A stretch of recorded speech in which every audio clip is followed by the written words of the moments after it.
What's going on, truth seekers? Strap in, because what you're about to hear isn't just a theory. It's a journey through a shadowy past that could completely rewrite everything we've been taught. Today, we're diving headfirst into one of the most controversial and mind-bending mysteries of hidden history, the lost empire of Tartaria. This isn't your average classroom lecture. This is the stuff that keeps historians awake at night and fuels the growing movement of those who believe we've been fed a carefully curated version of the past. So if you've ever looked at an impossibly grand old building and thought, who really built this? You're not alone. And if you've ever felt that itch, that suspicion that something massive is being kept from us, hit that like button, subscribe, and ring that bell. Because what we're about to uncover could be one of the biggest cover-ups in human history. Let's start with what Tartaria even is, or was. According to mainstream history, Tartari was a vague geographical term used to describe large parts of Asia, often appearing on older maps between the 13th and 19th centuries. But here's where things get strange. Some believe Tartaria wasn't just a name on a map. It was a massive, advanced, and highly connected global civilization that spanned continents. We're talking monumental cities, incredible architecture, and technology that rivaled, maybe even surpassed, what we have today.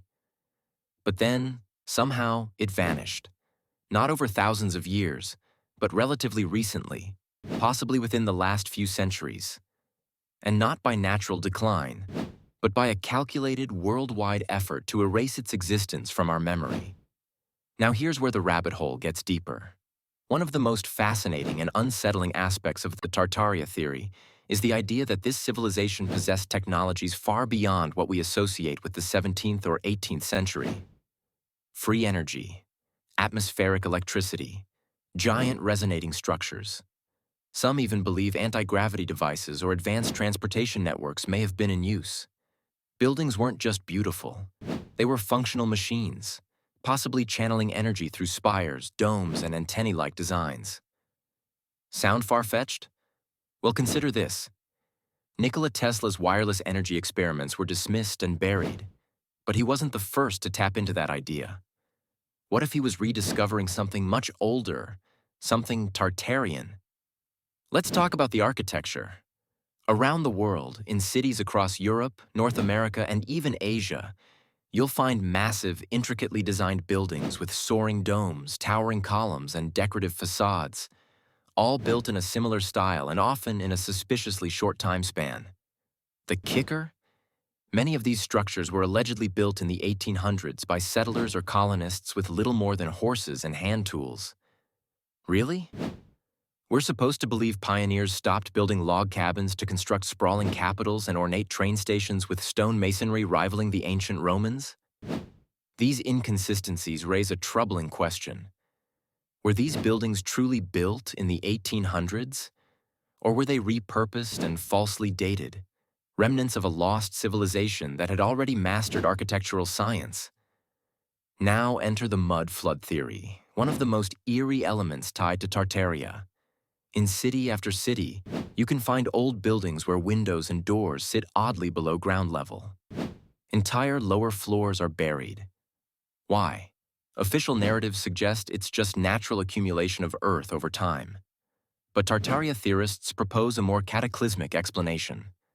A worldwide mudflood event, possibly triggered by some massive natural or even engineered disaster, swept across the globe, burying entire cities. What if this event wasn't just a tragedy, but a planned reset? One that wiped out the old world and allowed for a new history to be written, literally on top of the old one. That brings us to a chilling possibility. Was this a reset of civilization? Some believe there have been multiple resets throughout human history. Tartaria may have been just one of many advanced societies that rose and fell.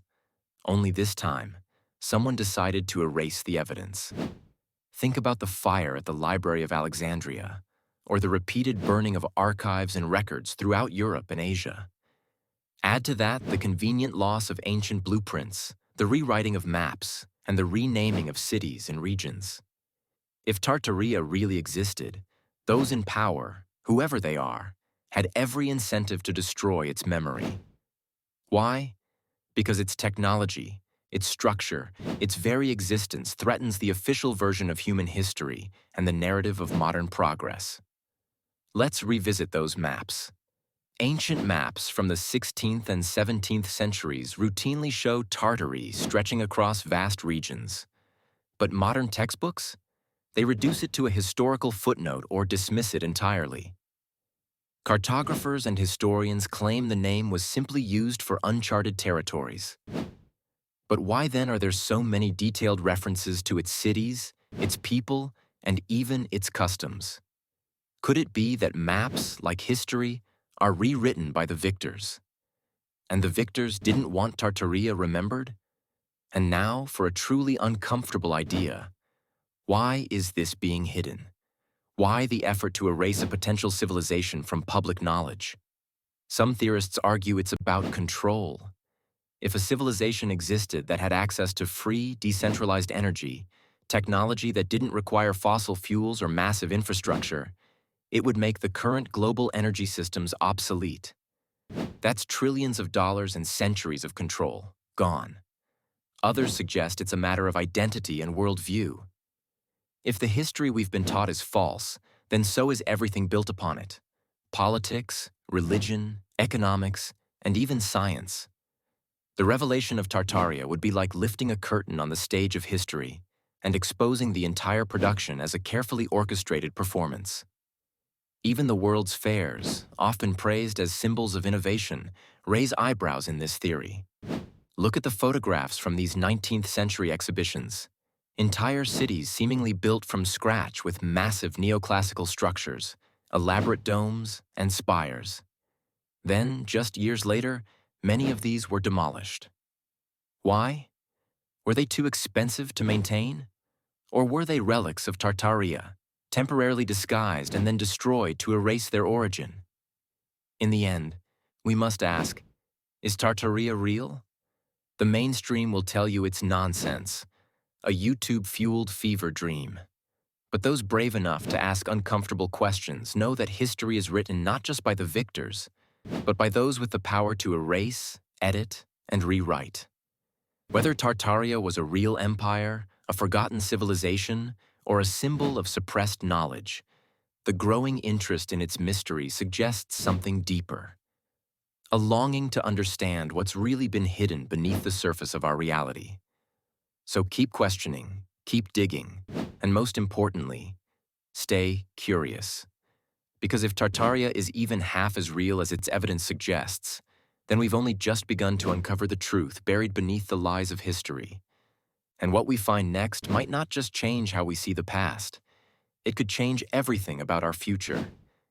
If this deep dive into Tartaria lit a fire in your mind, don't let it stop here. Smash that like button if you believe there's more to history than we've been told.